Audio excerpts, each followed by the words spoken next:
सत्यम परम धीमहि, भगवान को ही सत्य बोला गया। इस संसार में भगवान कृष्ण को ही सत्य बोला गया। ये हम नहीं कह रहे हैं। ब्रह्मा जी जब कंस के कारागार में आए, जब लाला का स्वागत करने के लिए, तब उस समय ब्रह्मा जी अपने मुख से बोले, सत्य व्रतम सत्य परम त्रिसत्यम, सत्यस्य योनिं निहितं च सत्ये, सत्यस्य सत्यम मृत सत्य नेत्रम, सत्यात्मकम त्वां शरणं प्रपन्नम्। सत्य बोल करके ब्रह्मा जी भगवान की स्तुति गाए कि प्रभु आप ही सत्य हैं, इस संसार में दूसरा कोई नहीं है, और सत्य में ही भगवान प्रतिष्ठित हैं। हमने कल भी चर्चा किया था कि सत्य को धारण कर लीजिए, आप भगवान को धारण कर लीजिए। सत्य के मार्ग पर चलना, जीवन में कुछ मत करना। हम ये नहीं कह रहे हैं कि बाबा जी बन जाओ, हम ये नहीं कह रहे घर परिवार छोड़ करके बाबा जी बन जाओ, लेकिन जीवन में एक संकल्प ले लो, क्या कि आज के बाद हम कभी झूठ नहीं बोलेंगे। जीवन का केवल एक संकल्प आपकी दुनिया को बदल सकता है, केवल एक संकल्प मात्र, बस केवल एक यही संकल्प, और कुछ भी नहीं। आप करके देखना, प्रैक्टिकल बात कर रहे हैं। आप जीवन में ये सोच लो कि आज के बाद हमको झूठ नहीं बोलना है, बस।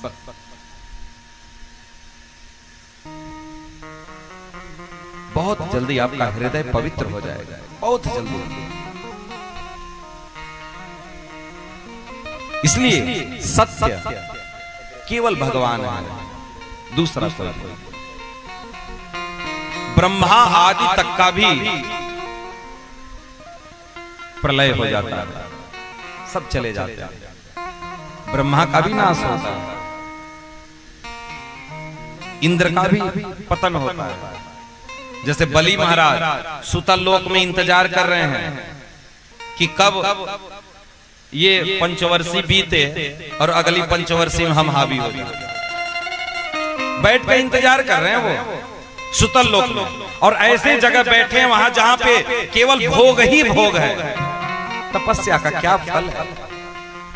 वहां भोग की कमी नहीं है। यहां तो आप ज्यादा भोग करेंगे तो आपका क्षय हो जाएगा, शरीर खराब हो जाएगा, लेकिन वहां आप जितना भोग कर पाइए उतना करिए। ऐसे जगह कब से बैठे हैं, राज कर रहे हैं, वहां से निकल करके इंद्र की गद्दी पर बैठ जाएंगे महाराज बलि। इसलिए सत्यम परम धीमहि, सत्य के चरणों में बुद्धि को रख दीजिए, सत्य का आश्रय ले लीजिए, सत्य बोलना प्रारंभ कर लीजिए। सत्य बोलना प्रारंभ कर देंगे तो आप धर्म को धारण कर लीजिए, धर्म को धारण कर लीजिए। धर्म क्या है? सच बोलना क्या धर्म नहीं है? लोग झूठ बोलते हैं, कहते हैं क्यों अधर्म कर रहे हैं भाई साहब। सच बोलना भी धर्म है। इसलिए हम और कुछ नहीं बोलेंगे आपको करने के लिए, आप जैसे हैं वैसे ही रहो।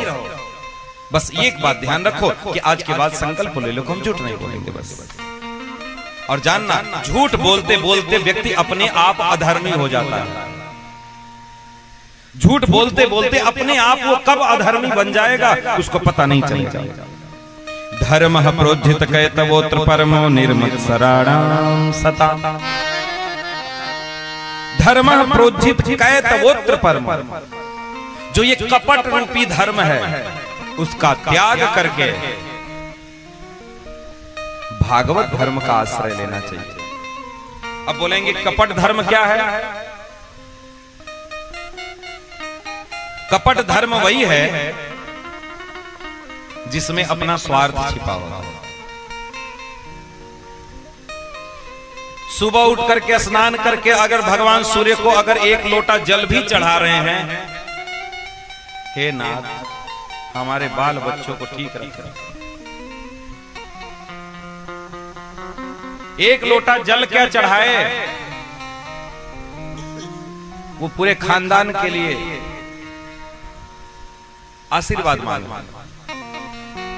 निस्वार्थ कोई कुछ नहीं करता, स्वार्थ लाग करे सब प्रीति, सब स्वार्थ, सब स्वार्थ। आपको क्या लगता है पति का स्वार्थ नहीं है, पत्नी का स्वार्थ नहीं है, सबका स्वार्थ। एक दिन खाना टाइम पे बना के ना दो, फिर देखना तुम्हारी वो गति करेंगे कि फिर तुम भूल ही जाओगे। और आपका भी, अभी आप एक साड़ी मांग लो और आदमी सही समय पे ना लेके लाए, फिर देखना आदमियों की क्या गति होती है। सबकी एक ही गति है, सबका एक दूसरे से स्वार्थ की पूर्ति हो रही है, इसीलिए ये संसार चल रहा है, इसीलिए ये संसार चल रहा है, सब स्वार्थ। अभी आप देखे नहीं, अभी कुछ दिन के बाद आने वाला है व्रत, दुल्हा वाला व्रत। क्या? कड़वा चौथ। कड़वा चौथ नहीं, कड़ुआ चौथ। बेचारे साल भर डंडा खाएंगे, गाली खाएंगे, और एक दिन देवी जी उनका आरती उतारेंगे। हम तो कहते हैं कि ऐसा कड़वा चौथ व्रत न रख करके पूरे साल आप अपने पति का सम्मान करो, इससे बड़ा कड़वा चौथ कुछ नहीं हो सकता, इससे बड़ा व्रत नहीं हो सकता। लोग स्वार्थ में आकर के सब कुछ करते हैं।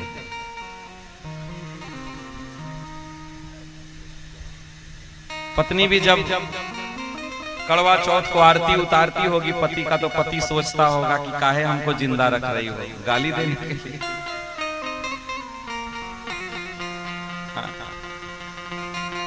सब बेचारे स्वार्थ में डूबे पड़े। इसलिए जो भी धर्म में कपट है, उस कपट धर्म का त्याग करके हमें भागवत धर्म का आश्रय लेना चाहिए।